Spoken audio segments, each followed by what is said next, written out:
ഈ ഒരു പോസ് തന്നെ നിൽക്കാൻ തന്നെ ഭയങ്കര പാടാണ് ഗൈസ്. അന്ന് കോമ്പറ്റീഷൻ സമയത്ത് റിയർ ഡെൽറ്റിന് നല്ല മാർക്ക് കിട്ടിയിരിക്കുക. റെസിസ്റ്റൻസ് കൂട്ടാനായിട്ട് ഞാൻ ഇരിക്കുക. അലിയൊക്കെ ഉണ്ടായിരുന്നു. അലി ഫസ്റ്റ് കിട്ടുമെന്നാണ് ഞാൻ കരുതിയത്. ഈ രീതി നിൽക്കുന്നവരുണ്ട്, ചിലർ ഇങ്ങനെ നിൽക്കുന്നവരുണ്ട്, ചിലർ ഇങ്ങനെ. അത് welcome back to another video. നമ്മുടെ ട്രെയിനിങ് വിത്ത് സ്ട്രേഞ്ചേഴ്സ് എന്നുള്ള എപ്പിസോഡിന്റെ 4ാമത്തെ എപ്പിസോഡാണിത്. സോ നമ്മളിപ്പം വർക്കൗട്ട് ചെയ്യാനായിട്ട് എൻ്റെ വീടിൻ്റെ അടുത്ത് തന്നെയാണ്, പക്ഷെ എന്നാൽ കുറച്ച് ദൂരമുണ്ട്. അവിടുത്തെ ഒരു ബ്രോ വന്നിട്ടുണ്ട്. ആൾ മെൻസ് ഫിസിക് അത്ലറ്റ് ആണ്. ആളി കഴിഞ്ഞ NPCയുടെയും IPCയുടെയും മിസ്റ്റർ കേരളയിൽ പോയി കോമ്പീറ്റ് ചെയ്തിട്ടുണ്ട്. ആളെ വിളിക്കാം. ആളുടെ ട്രെയിനിങ്ങും എങ്ങനെയാണ്, ആളുടെ ഡയറ്റ് കാര്യങ്ങൾ, ബാക്കിയുള്ള പോസ്റ്റിംഗ് കാര്യങ്ങൾ, അങ്ങനെയുള്ള കാര്യങ്ങളൊക്കെ സംസാരിക്കാം നമുക്ക്. ഇതാണ് നമ്മൾ പറഞ്ഞ ആളുടെ പേര് സൈഫി. മൂവാറ്റുപുഴയിൽ നിന്നാണ് ആൾ വന്നിരിക്കുന്നത്. എന്താ പറയുക, ഇപ്പോൾ കുറേ ആൾക്കാർ എനിക്ക് മെസ്സേജ് അയക്കുന്നുണ്ട്, നമ്മളിപ്പം വീഡിയോ എടുക്കാവോ അല്ലെങ്കിൽ ട്രെയിൻ ചെയ്യാമെന്നൊക്കെ പറഞ്ഞിട്ട്. സോ ആൾക്കാരങ്ങനെ ചോദിക്കുന്നതിലും ആ ഒരു നെറ്റ്വർക്കിംഗ് ബിൽഡ് ചെയ്യാൻ താല്പര്യപ്പെടുന്നതിലും എനിക്ക് സന്തോഷമുണ്ട്. ആളെ എനിക്ക് ബേസിക്കലി ഇൻസ്റ്റാഗ്രാമിൽ കണ്ടു പരിചയമുണ്ടായിരുന്നു. ആളെ ഞാൻ ഓർത്തുകൊണ്ടിരുന്നത് മലപ്പുറത്താണ് വീടുന്നത്. ലാസ്റ്റ് ഞങ്ങൾ കണ്ടത് മസിൽ ഹെഡിന്റെ അന്നാണ് ഫസ്റ്റ് ടൈം കാണുന്നത്. ഇനിയാണ് നമ്മൾ ചെയ്യാൻ വർക്കൗട്ട് ഏതൊക്കെയാണ്? ഷോൾഡറും ട്രൈസും. Okay fine. അപ്പോൾ നമ്മളിന്ന് ഷോൾഡറും ട്രൈസും ആണ് ബേസിക്കലി. എനിക്കിന്ന് ചെസ്റ്റ് ഡേ ആയിരുന്നു, ബട്ട് കുഴപ്പമില്ല, നമ്മൾ വീഡിയോക്ക് വേണ്ടിയിട്ട് ഷോൾഡർ ആക്കാൻ വേണ്ടി പോവാണ്.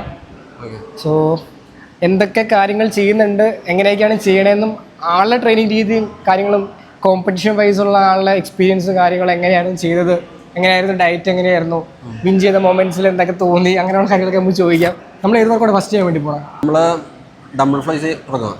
Lateral raise. Okay, lateral raise ചെയ്യാം.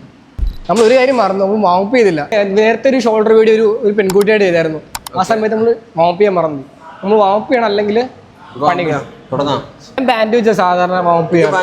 ബാൻഡ് വേണ്ടല്ലേ? ഓക്കെ, ഞാൻ ഷോൾഡർ നന്നായിട്ട് വാമപ്പ് ചെയ്യും. എനിക്ക് അല്ലെങ്കിൽ ഒരു തൃപ്തി കിട്ടില്ല. ഞാൻ ആദ്യം ഫോക്കസ് ചെയ്യണം ഏത് മസിലിനാണോ ചെയ്യുന്നത് അതിന് കൂടുതലും ഫോക്കസ് ചെയ്തിട്ട് ഞാൻ വാമപ്പ് ചെയ്യാം. ഫുൾ ബോഡി ആക്കും.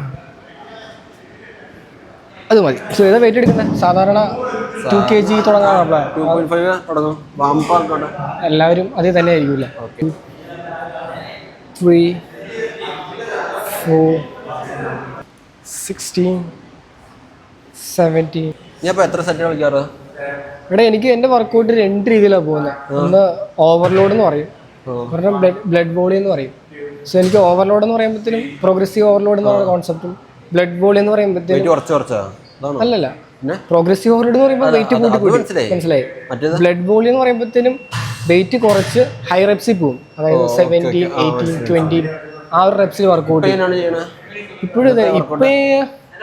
ഇപ്പൊ ഞാൻ നീ എന്ത് ചെയ്യണോ അതനുസരിച്ച് ഞാൻ പുറത്തിട്ടിരിക്കുക. സോ നീ എങ്ങനെയാണ് പോകണമെന്ന് പറയാം, നമുക്ക് അതുപോലെ തന്നെ പോവാം. ഞാൻ പൊതുവെ 4 സെറ്റാണ് കളിക്കാറ്. ഓക്കെ, കഴിയുന്നുണ്ടെങ്കിൽ 4 സെറ്റ് അല്ലെങ്കിൽ 3 സെറ്റ് ആക്കാം. എനിക്ക് കുഴപ്പമില്ല ഏതായാലും. സോ എൻ്റെ വർക്കൗട്ട് രീതി എങ്ങനെയാണ് അതെന്ന് പറയുമ്പോൾ കുറച്ചും കൂടി എനിക്ക് എന്താ പറയാ, കുറച്ച് ബ്ലഡ് ബോഡി എന്ന് പറയുമ്പോഴത്തേനും മാക്സിമം ബ്ലഡിലേക്ക് ഓക്സിജൻ വരുമ്പോഴത്തേനും എന്താ പറയാ, നമ്മുടെ മസിൽസ് കുറച്ച് പമ്പായി നിൽക്കും. അപ്പോൾ അത്രയും ഫെറ്റീഗ്സ് മസിൽ വരുന്നതുകൊണ്ട് കുറച്ച് കഴിയുമ്പോഴത്തേനും ഗ്രോത്തിനും നല്ലതായിരിക്കും. അപ്പം ഇത് ചെയ്യാം. 250 കോമ്പറ്റീഷൻ. നീ ഏത് ഇയറിലെ കോമ്പറ്റീഷൻ ചെയ്തത്? കഴിഞ്ഞ ഓഗസ്റ്റില്. ഇപ്പൊ എത്ര വയസ്സുണ്ട്? എനിക്ക് 23 വയസ്സ്. മെൻസ് ഫിസിക്കും ബോഡി ബിൽഡിംഗ് നോക്കുന്നുണ്ട്. മെയിനായിട്ട് എനിക്ക് ചേരേണ്ട മെൻ ഫിസിക് ആണ്. കാരണം ലെഗ് കുറച്ച് വീക്കാണ്. അതിപ്പോ ഒരു 3 വർഷത്തോളമായിട്ട് ലെഗ് മിസ്സാക്കാണ്ട് ചെയ്യുന്നുണ്ട്. എങ്ങനെ ഉണ്ടായിരുന്നു കോമ്പറ്റീഷൻ സ്റ്റേജ്? ഞാനാകെ ഒരു സ്റ്റേജ് മാത്രമേ ഞാൻ ചെയ്തിട്ടുള്ളൂ. എൻ്റെ ഫസ്റ്റ് സ്റ്റേജിലാണെങ്കിലും ഞാൻ കൊണ്ടേ കളഞ്ഞായിരുന്നു. പോസിങ് ചെയ്യുന്ന ഒരു വ്യക്തിയായിരുന്നു ഞാൻ. പക്ഷേ ഞാൻ ആദ്യമേ തന്നെ കൊണ്ടുപോയി ബോഡി ബിൽഡിങ്ങിൻ്റെ ഫ്രണ്ട് ലാസ്റ്റ് സ്പ്രെഡ് കാണിച്ചു കൊടുത്തു. അതിൻ്റെ കഥകളൊക്കെ ഒരുപാട് ഞാൻ പറഞ്ഞിട്ടുള്ള, അതിലേക്കൊന്നും ഞാൻ ഇനി പോകുന്നില്ല. എൻ്റെ ഫസ്റ്റ് സ്റ്റേജിലാണ് എനിക്ക് ഫസ്റ്റ് കിട്ടിയത്. ഫസ്റ്റ് സ്റ്റേജ് തന്നെ ഫസ്റ്റ് അടിച്ച ആളാണ് ഈ നിൽക്കുന്നത്. ഒട്ടും പ്രതീക്ഷിച്ചൊന്നുമില്ല, ഫസ്റ്റ് കിട്ടുന്നൊന്നും പ്രതീക്ഷിച്ചൊന്നുമില്ല. കോമ്പീറ്റ് ആയിട്ട് അലിയൊക്കെ ഉണ്ടായിരുന്നു. അലി ഫസ്റ്റ് കിട്ടുമെന്നാണ് ഞാൻ കരുതിയത്. അവന് അത്രയും ഹാർഡ് വർക്ക് ചെയ്തിട്ടുണ്ടായിരുന്നു. നല്ല ഫിസിക് ഉണ്ടായിരുന്നു. പക്ഷെ എന്തായിരുന്നു എന്റെ പ്ലസ് പോയിന്റ് ആയിട്ട് എനിക്ക് തോന്നിയത്, മറ്റേ അവന്റെ ബാക്ക് കുറച്ച് വീക്കാണ്. അലി എപ്പോഴും പറയാറുണ്ട് അലിയുടെ ബാക്ക് കുറച്ച് വീക്കാണ്. എന്റെ അടുത്ത് പറഞ്ഞായിരുന്നു സ്റ്റേജിന് ശേഷം. അതുകൊണ്ട് NPC ചെയ്തു. NPC എവിടെയായിരുന്നു? കഴിഞ്ഞ ഇടയ്ക്കല്ലേ കഴിഞ്ഞത്? മെയില്. അതെങ്ങനെ ഉണ്ടായിരുന്നു? അത് സീനിയർ ആയി പോയി. അപ്പൊ സീനിയറിലോട്ട് കടന്നു. 23. സീനിയർ സ്റ്റാർട്ട് ചെയ്യുന്നത് 23-ലാണോ? ചിരിയും വരുന്നു. ഇവന് ആദ്യമായിട്ട് ബ്ലോഗിൽ വരുന്ന ആൾക്ക് ഭയങ്കര നാണം, ഭയങ്കര ചിരിയൊക്കെയാണ്. കയ്യിൽ നിന്ന് എൻ്റെ കയ്യിൽ നിന്നും പോവാണ്. ചെറിയൊരു ടെൻഷൻ. ശരിയാണ്. ആളെൻ്റെ അടുത്ത് വന്നപ്പോൾ തന്നെ പറഞ്ഞു നീ എങ്ങനെയായി സംസാരിക്കുന്നതെന്നുള്ള കേസ്. കഴിഞ്ഞ 5-8-6 മാസമായിട്ട് ഞാൻ ഓൺ വോയിസ് ചെയ്യുന്നുണ്ട്. സോ ഫസ്റ്റ് ടൈം എനിക്ക് നല്ല പേടിയായിരുന്നു. ഇവിടെ ജിമ്മിൽ ഇത്രയും പേരുണ്ട്, വർക്കൗട്ട് ചെയ്യുന്നുണ്ട്. ആ സമയത്ത് പേടി ഇച്ചിരി ഉള്ളവർക്ക് ഇച്ചിരി പേടിയൊക്കെ വരും. അന്ന് പുള്ളപ്പ് ചാലഞ്ചിന് ഞാൻ പോയ സമയത്ത് എനിക്ക് ഭയങ്കര കോൺഫിഡൻസിലാണ് പോയത്. പക്ഷെ ആൾക്കാർ കണ്ടപ്പോൾ എൻ്റെ കൈയും കാലും മറിക്കാൻ തുടങ്ങി. എനിക്ക് 28 പുള്ളപ്പ് എടുത്തു. ഇല്ല, എനിക്ക് ആദ്യത്തെ റൗണ്ട്സിൽ, അതായത് എല്ലാവർക്കും ആ ഒരു അവസരം കൊടുക്കുമല്ലോ, അതിലെനിക്ക് 24 എടുക്കാൻ പറ്റുള്ളൂ. ആ സമയത്ത് എന്താ പറയാ, പേടിച്ചിട്ട് കൈ വെച്ചിട്ട് ഇവരെല്ലാം ഇരുന്നിട്ട് നന്ദു അയ്യോ ഓവർ ഹൈപ്പഡായി പോയി. എനിക്ക് പേടിയായി പോയി ആ ഒരു സമയം. അപ്പൊ പേടി വരും, പേടിക്കൊന്നും വേണ്ട. ഇപ്പൊ പോയിട്ട് എടുക്കാൻ പറയുവാണെങ്കിൽ എനിക്ക് പേടി ഉണ്ടാവില്ല. അപ്പൊ നമ്മളൊന്ന് ഇതൊക്കെ ഫേസ് ചെയ്താൽ മതി. ഇപ്പൊ 10 പേരുടെ മുമ്പിൽ സംസാരിക്കുമ്പോൾ നമുക്കൊരു പേടിയൊക്കെ മാറി കിട്ടും. ആദ്യം ഇച്ചിരി പാടായിരിക്കും, നീ നോടാകുമ്പോൾ എനിക്ക് പേടിയൊക്കെ മാറിക്കോളും. നമ്മൾ വിഷയത്തിന് തെന്നി മാറിക്കും. നമ്മൾ ഫെഡറേഷന്റെ കാര്യം പറഞ്ഞോണ്ടിരിക്കും. അപ്പൊ നീ സീനിയറായി മാറി, അതുകൊണ്ട് നിനക്ക് ടഫ് ആവും. സീനിയർ കാറ്റഗറിയിൽ ഒരുപാട് പേര് വരുന്നുണ്ട്. ഞാൻ സീനിയർ ആയിരുന്നു. എനിക്ക് 25 വയസ്സായി. എന്നെ കണ്ടാൽ പറയില്ലായിരിക്കും, ബട്ട് എനിക്ക് 25 വയസ്സായി. അപ്പോൾ എന്നെ കോമ്പീറ്റ് ചെയ്യാനായിട്ട് ഒരുപാട് പേരുണ്ടായിരുന്നു, നല്ല ബോഡി ഉള്ളവരുണ്ടായിരുന്നു. പിന്നെ മെൻസ് ഫിസിക് ഹൈറ്റിലല്ലേ വരുന്നത്, 170 എബോവ് 170 ബിലോ. അതില് ഞാൻ 163 ആയിരുന്നു. സോ അതിലാണ് ഗൂഗിളും കുറെ പേരൊക്കെ ഉണ്ടായിരുന്നു. ടൈറ്റാന്ന് പോട്ടെന്ന് വിചാരിക്കാം. ഞാൻ പോസ്റ്റ് കൊണ്ട് കളഞ്ഞില്ലേ, ഇനി പറഞ്ഞിട്ട് കാര്യമില്ലല്ലോ. അവിടെ തന്നെ പക്ഷെ അന്നേരത്തേക്ക് ഫാറ്റ് നല്ലോണം കയറിയായിരുന്നു. ജങ്ക് ഫുഡ് കഴിച്ചു ഫസ്റ്റ് കിട്ടിയ സന്തോഷത്തിന്റെ. അതല്ലേ, സന്തോഷം കൂടുമ്പോ നല്ലോണം ബൾക്കായി പോയി. ഫുള്ളായിട്ട് മാറില്ലായിരിക്കുമല്ലോ. ഫുള്ളായിട്ടൊന്നും മാറില്ലായിരിക്കണം. എനിക്ക് ആൾക്കാർ ഒരുപാട് ഒരു മെസ്സേജ് അയക്കുന്നുണ്ട്, ഡിസ്ക് പൾസ് മാറിയോ എന്നുള്ള കേസ്. നമുക്ക് മാറ്റാൻ പറ്റുമെന്ന് വെച്ചിട്ടുണ്ടെങ്കിൽ അത് നമുക്ക് കുറയ്ക്കാൻ പറ്റും, വേസ്റ്റ് ആവാണ്ടിരിക്കാൻ നോക്കാൻ പറ്റും. പിന്നെ ഈ ഡിസ്ക് പൾസിന്റെ സംഭവം ഇതിന്റെ കഥ, ഇത് ഞാൻ ജോലി ചെയ്ത സമയത്ത് വന്നതാ. ഞാൻ ഷെഫായിട്ട് വർക്ക് ചെയ്യുന്ന സമയത്ത്. പിന്നെ വെയിറ്റ് എടുക്കുമായിരുന്നല്ലോ, അവിടെ വെയിറ്റ് എടുക്കുമായിരുന്നു, ഇവിടെ എടുക്കുമായിരുന്നു, എല്ലാം കൂടി ആയപ്പോഴത്തേനും മതി.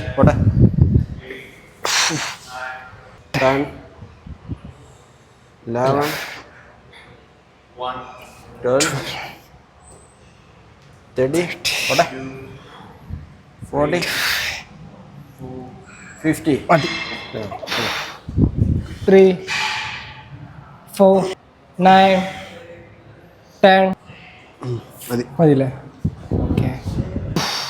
പോട്ടെ. 15 അറിയാം. ഫുൾ സപ്പോർട്ട് ഉണ്ടോ ബാക്കിന്ന്? അതെനിക്കറിയാം. 1, 2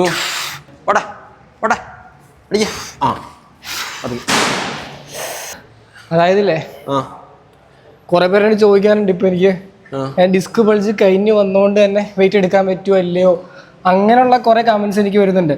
സോ ഇതുപോലെയുള്ള രീതിയിൽ ഞാൻ പയ്യെ ബിൽഡ് ചെയ്ത് തന്നെ കൊണ്ടുവരുന്നുണ്ട്. അതുകൊണ്ട് എനിക്ക് കുറച്ചൊക്കെ വെയിറ്റ് എടുക്കാൻ പറ്റും. മാറ്റമുണ്ട് ഇപ്പോ. ഇവിടെ മാറ്റം ഉണ്ടോ എന്ന് വെച്ചിട്ടുണ്ടെങ്കിൽ മാറ്റമുണ്ട്. എന്നാൽ സംടൈംസ് വേദനയുണ്ട്. നമ്മൾ ആദ്യം പറഞ്ഞ പോലെ നമുക്ക് പ്രിവെന്റ് ചെയ്യാൻ പറ്റും, പോസ്റ്റ് ആവാണ്ടിരിക്കാൻ നോക്കാൻ പറ്റും. ബട്ട് ഡെഡ് ലിഫ്റ്റ് എടുക്കാൻ പറ്റുമോ? ഡെഡ് ലിഫ്റ്റ് ഞാൻ എടുത്ത് നോക്കിയിട്ടില്ല. എനിക്ക് ഏറ്റവും ഇഷ്ടമുള്ള ഒരു വർക്കൗട്ട് കോച്ച് എൻ്റെ അടുത്ത് പറഞ്ഞതെന്ന് പറയുമ്പോൾ, നിന്നെ കൊണ്ട് ചെയ്യിക്കാൻ പറ്റിയ കാര്യങ്ങൾ പയ്യെ ചെയ്യിപ്പിക്കാന്നാ പറഞ്ഞത്. അപ്പൊ കോച്ചിന്റെ ഡയറക്ഷനായിട്ട് ഞാൻ തന്നെ എനിക്ക് വേണ്ടി എന്നെ കൊണ്ട് പൈപ്പ്, ഞാൻ കുറെ നാൾ കൂടിയാണ് സ്കോട്ട് അടിച്ചത്. ഞാൻ സ്കോട്ട് അടിച്ചത് ഈ ബാറിലായിരുന്നു. ഈ ബാറിൽ അടിച്ച് 20 കിലോ. സാധാരണ ആ ബാറിൽ, അത് സ്മിത്തിലോ അല്ലെങ്കിൽ നോർമൽ ബാറിൽ നമ്മൾ അടിക്കാറ്. ബട്ട് അപ്പൊ അങ്ങനെ ഒരു ഇതും കൂടി ഉണ്ട്, അതെനിക്ക് പറയാനുള്ളത്. സോ നിന്റെ അടുത്തു അയ്യോ ഇത്ര നമ്പർ പറ്റി. നീ മാട്ട ഐഡിയല്ലോ അടിക്കണത്, സ്പീഡിലല്ലോ അടിക്കണത്. ശരിക്കും സ്ലോയിലാണ് അടിക്കാറ്. പിന്നെ അടുത്ത് പിന്നെ 20 പോകും. ഞാൻ ഡെഫിസിറ്റ് ഇല്ല, അതുകൊണ്ട് എനിക്ക് ഇപ്പൊ അത്ര പുഷ് ചെയ്യാൻ പറ്റില്ല. വേണ്ട, എന്റെ ബാക്കിൽ പോയിരിക്കുക. നീ ബാക്കിലുണ്ടെന്ന് പറഞ്ഞ കാര്യമില്ല. എന്റെ ബാക്കിൽ നമ്മൾ നോക്കിക്കണ്ടും ചെയ്തില്ലെങ്കിൽ ഞാൻ പറഞ്ഞില്ല ചെയ്യാം, പക്ഷെ നമ്മൾ നോക്കിക്കണ്ടും ചെയ്യണം, അത്രേ ഉള്ളൂ. പറ്റണ മാത്രം എടുത്താൽ മതി. പറ്റണ എടുക്കുക, നമുക്ക് സ്റ്റിമുലേറ്റ് ചെയ്താൽ മതി മസിലിനെ. പിന്നെ അത് മതി, വേറെ മൂവ്മെന്റ്സ് ഉണ്ടാക്കിയാൽ മതി.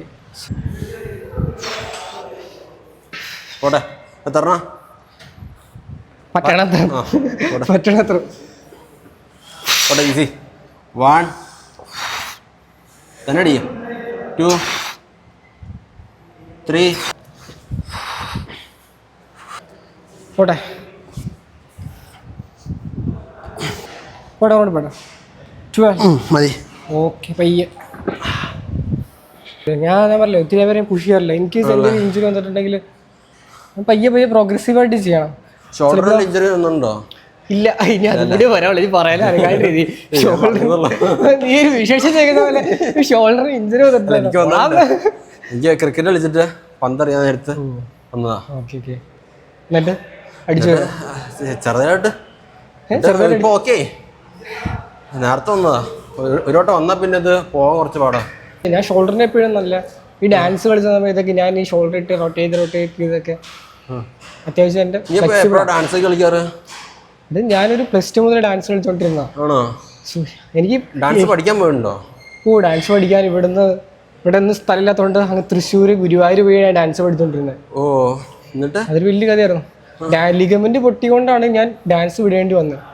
സോ ലിഗമെന്റ് അന്ന് പൊട്ടിയില്ലായിരുന്നെങ്കിൽ ജസ്റ്റ് ഫ്രീ സ്റ്റൈലൊക്കെ ചെയ്യും. പിന്നെ ഡാൻസ് കളിച്ച്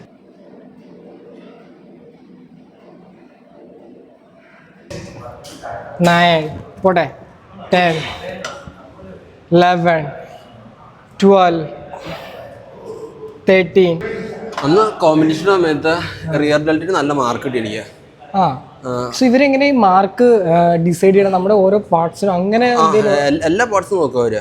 ഇപ്പൊ റിയർ ഡെൽറ്റിന് നല്ല ഫോം ഉണ്ടെങ്കിൽ ഷോൾഡർ നല്ല മസ്കുലർ ആയിട്ടിരിക്കും, ബ്രോഡായിട്ട് കാണിക്കും, നല്ല ഓവറായിട്ട് കാണിക്കും, 3D ആയിട്ട് കാണിക്കും. എനിക്ക് തോന്നുന്നു കുറെ പേർക്ക് ഈ സൈഡ് ഡെൽറ്റ് ഉണ്ടായിരിക്കും, പക്ഷെ റിയർ ഡെൽറ്റിന് അത്രയും ഫോർ എക്സാമ്പിൾ എനിക്ക് അത്രയും ഒരു എന്താ പറയാ ഒരു ബ്രോഡ്നെസ് തോന്നില്ല. സോ മെൻസ് ഫിസിക്കൽ വരുമ്പോഴത്തേനും ഈ ഷോൾഡർ ടു വേസ്റ്റ് റേഷ്യോ ആണ് കൂടുതൽ നോക്കുന്നത്. ആ ഒരു വി ടേപ്പർ വന്നാൽ മാത്രമേ കാര്യമുള്ളൂ. സോ ഒത്തിരി ഷർട്സിന് അത്ര ഇമ്പോർട്ടൻസ് കൊടുക്കുന്നത് നല്ല ഷോൾഡർ ശരിക്കും ഷോൾഡറും വി ടേപ്പറും ആണ് നമുക്ക് വേണ്ടത്.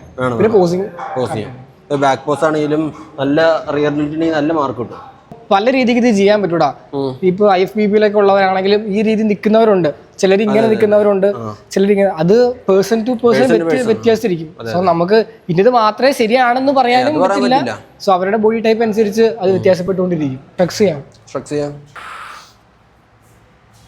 3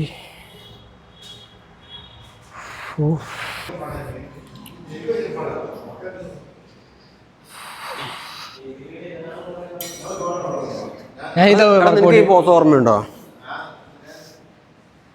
എന്റെ റൂട്ടീനിലാണ്, ആദ്യം അടിച്ചു പറ്റില്ല. തീർച്ചയായിട്ടും ഞാൻ ഈ സംഭവം നോക്കട്ടെ ചെയ്ത് ഒന്ന് കോമ്പറ്റീഷൻ സമയത്തില്ലേ, ഞാൻ മ്യൂസിക് പോസ്റ്റിൽ ഇത് ആഡ് ചെയ്തായിരുന്നു. പോടാ, സത്യമായിട്ടും നീ പറഞ്ഞില്ല എൻ്റെ അടുത്ത്. നിന്റെ വീഡിയോ ഞാൻ കോപ്പി ചെയ്തിട്ട് ഇങ്ങനെ കണ്ടു പഠിക്കുകയായിരുന്നു. ഈ ഫ്രണ്ട് പോസ് മാത്രം കേട്ടോ, ബാക്കി പോസൊക്കെ ഞാൻ ചുമ്മാ കയ്യിൽ നിന്നിട്ടു. ധന്യവാദ്. ഈ സാധനം എല്ലാം നല്ല ടഫാണോ പഠിക്കാൻ? അങ്ങനെ പറയല്ലേ, ടഫ് ഒന്നുമില്ല. നീ ചെയ്തില്ലേ, അങ്ങനെ ടഫാണ്, കഷ്ടപ്പെട്ട് പഠിക്കാനായിട്ട്. കിടക്കും. നല്ല ഫ്ലോ ഉണ്ട് സംഭവത്തിന്, ഫ്ലോ വേണം. So end of the day എന്ന് പറയുമ്പോൾ ഫ്ലോ എന്ത് തേങ്ങയാണെങ്കിലും നമുക്ക് മസിൽസ് ഓപ്പൺ ചെയ്യാൻ പറ്റണം.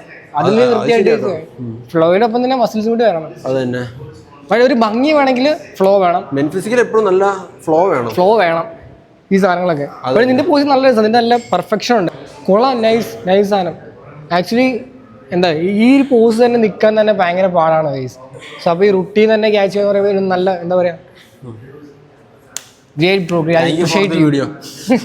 ഇതാരതി ഈ ഡയലോഗ് കണ്ടല്ലോ, ഇതിന് മസ്ലിനോട് പറയുന്നത് thank you for the opportunity എന്ന് പറയുന്ന പോലെ. സോ നമുക്ക് ബാക്കിയുള്ളത് 2 വർക്കും കൂടി ഉണ്ട്. പുഷ് ഡൗൺ ഞാൻ ഇതാണ് യൂസ് ചെയ്യാറ്, കാരണം എനിക്ക് കുറച്ചുകൂടി കംഫർട്ടബിളും കുറച്ച് സ്ട്രെച്ച് കിട്ടുന്ന ഇതായതുകൊണ്ട് ഞാൻ യൂസ് ചെയ്യാറ്. ഓക്കെ, ഞാൻ റോപ്പ് യൂസ് ചെയ്തോളാം, ഞാൻ വി ഹാൻഡ് ചെയ്തോളാം. ഓക്കെ, എനിക്ക് വെയിറ്റ് ആഡ് ചെയ്ത് ചെയ്യാൻ പറ്റും. ഇതിന് വെയിറ്റ് പോവില്ല, പക്ഷെ എനിക്ക് നല്ല സ്ട്രെച്ച് കിട്ടും.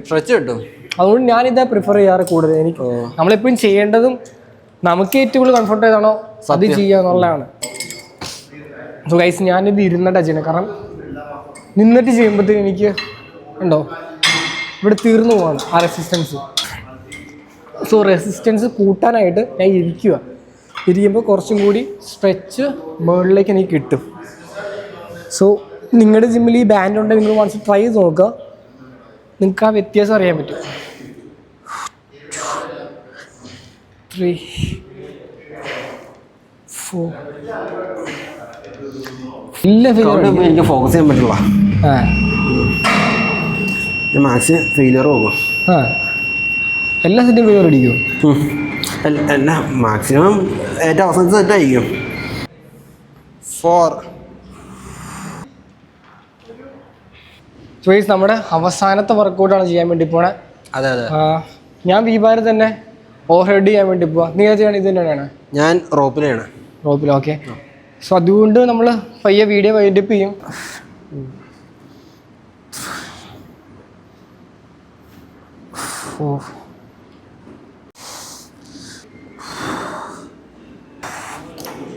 സോ സക്സസ്ഫുള്ളി നമ്മുടെ വർക്കൗട്ട് സെഷൻ മുടിച്ചാച്ച് നമ്മളിന്ന് 4 ഷോൾഡർ വർക്കൗട്ടാണ് ചെയ്തത്. നമ്മൾ ലാറ്ററൈസ് ആദ്യം ചെയ്തു, ദെൻ ഷോൾഡർ പ്രസ് ചെയ്തു, റിയർ ഡെൽറ്റിന് വർക്കൗട്ട് ചെയ്തു, ദെൻ നമ്മൾ ഷട്ട്സ് ചെയ്തു. സോ ട്രൈസെസിന് നമ്മളൊരു പുഷ് ഡൗണും ഒരു ഓവർ ഹെഡും കൊടുത്തു. സോ അങ്ങനെ നമ്മൾ വർക്കൗട്ട് കഴിഞ്ഞു. നമ്മൾ ഓൾറെഡി ഒരു പോസ്റ്റിങ് ചെറുതായിട്ട് നമ്മൾ പ്രാക്ടീസ് ചെയ്തായിരുന്നു. ആശാൻ എന്നെ കുറച്ച് ബോഡി ബിൽഡിങ്ങിൻ്റെ ഒക്കെ പോസ്റ്റ് പഠിപ്പിച്ചു തന്നു. കാരണം ഞാൻ ബോഡി ബിൽഡിങ്ങിൻ്റെ പോസ്റ്റിൽ അത്രയും ചെയ്യാറില്ല. ഞാൻ മെൻസ് ഫിസിക്കും ഫ്രീ സ്റ്റൈലും ക്ലാസിക് ഫിസിക്കും ഒക്കെ ചെയ്യാറ്. ഇവിടം വരെ വർക്കൗട്ട് എടുക്കാൻ വന്നതിൽ നന്ദിയുണ്ട്. സോ ആള് ഇനി സൗദിയിലാണ്, ഇനി പെട്ടെന്ന് കാണാൻ പറ്റില്ല എന്ന് തോന്നുന്നു. സോ അതുകൊണ്ട് തന്നെ നമ്മൾ പെട്ടെന്ന് പോവാണ്. നല്ലൊരു ഫ്യൂച്ചർ ഉണ്ടാവട്ടെ എന്ന് ആശംസിക്കുന്നു, ആഗ്രഹിക്കുന്നു. എന്തായാലും വർക്കൗട്ട് കളയണ്ട, വർക്കൗട്ടും ഫിസിക്കും അതുപോലെ നടക്കട്ടെ. പ്രാക്ടീസ് ചെയ്യുക, എന്തെങ്കിലുമൊക്കെ ഉണ്ടെങ്കിൽ കോൺടാക്ട് ചെയ്യുക. എനിക്കങ്ങനെയൊന്നുമില്ല. നമ്മളൊക്കെ എല്ലാവരും നമ്മൾ സ്ട്രേഞ്ചർ വിത്ത് ട്രെയിനിങ് വിത്ത് സീരീസ് എന്നുള്ളത് വെച്ചേക്കണം തന്നെ പുതിയ പുതിയ ആൾക്കാരെ എന്താ പറയുക ബിൽഡ് ചെയ്യാനും ആ ഒരു നെറ്റ്വർക്കിംഗ് ഉണ്ടാക്കാനായിട്ടാണ്. സോ അതുകൊണ്ട് എൻ്റെ ഒരു പ്ലാറ്റ്ഫോമിൽ അവർക്ക് എപ്പോഴും ഒരു വേ ഉണ്ടായിരിക്കും. സോ ഞാൻ അവർക്കത് കൊടുക്കും. അതിപ്പോൾ വലിയ ആളാണോ ചെറിയ ആളാണോ മിഡിലാണോ, ഇപ്പോൾ സേഫ് ആയിക്കുള്ള അത്യാവശ്യം എല്ലാവർക്കും തന്നെ അറിയാം. ചെറിയ ആളാണ്. അപ്പോൾ ഞാൻ പറഞ്ഞപ്പോൾ തന്നെ അവൻ സമ്മതിച്ചു വീടെടുക്കാൻ. അപ്പം വർക്കൗട്ട് ചെയ്യാൻ സാധിച്ചില്ല. ഇനി ഞാൻ പറയുന്നതിന് അയ്യോ ഞാൻ മറ്റേ കത്തി കൊണ്ട് പറയണമെന്നുള്ള ഏറ്റവും പോലെ. സോ അങ്ങനെയൊന്നുമല്ല. ബട്ട് എന്താ പറയുക, ഞാൻ പറയും ഇപ്പോൾ സേഫിനെ തന്നെ ഇപ്പോൾ അത്യാവശ്യം എല്ലാവർക്കും തന്നെ അറിയാം. കാരണം പുള്ളി കോമ്പീറ്റ് ചെയ്തു, പലർക്കും അറിയാം. ഇപ്പോൾ അല്ലിയോടൊപ്പം കോമ്പീറ്റ് ചെയ്തു. അപ്പോൾ സേഫിനെ അറിയാവുന്ന ഒരുപാട് അത്ലറ്റ്സ് ഇവിടെ ഉണ്ട്. സോ അതുകൊണ്ട് അങ്ങനെയൊന്നുമില്ല, വലുത് ചെറുത് മീഡിയം റെയർ അങ്ങനെയൊന്നുമില്ല. എൻ്റെ ഒരു പ്ലാറ്റ്ഫോമിലേക്ക് എപ്പോഴും എല്ലാവർക്കും എന്താ പറയുക എപ്പോഴും ഒരു വേ ഉണ്ടായിരിക്കും, ഒരു വാതിലൂടെ ഓപ്പൺ ആയിരിക്കും. സോ അപ്പോൾ അത്രയൊക്കെ ഉള്ളൂ. നെക്സ്റ്റ് വീഡിയോയിൽ കാണുന്നവരെ ബൈ.